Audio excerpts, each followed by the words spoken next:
Ratan Tata Innovation Hub we have created. Hub and spoke model. One is at headquarters Amravati, 5 regional centers. There I want to involve university, academic partner, industry to nurture, venture capital and mentors. Then startup will take place. Now in government, we are having data. All my government is online, real time. There is a data lake.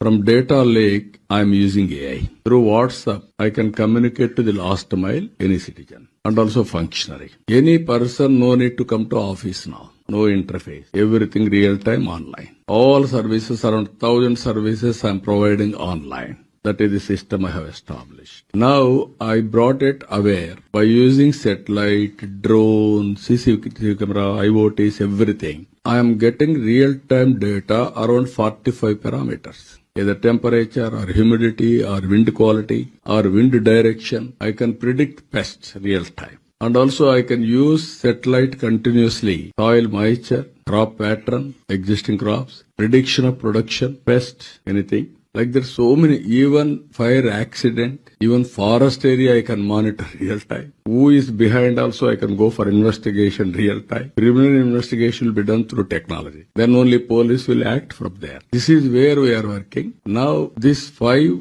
spoke model, Ratan Tata Innovation Hubs, I want to bring venture capital. Huge opportunities. If you can come and bring best practices, it will be very easy for me to take off. Otherwise, it will take some time for navigation, but it will happen.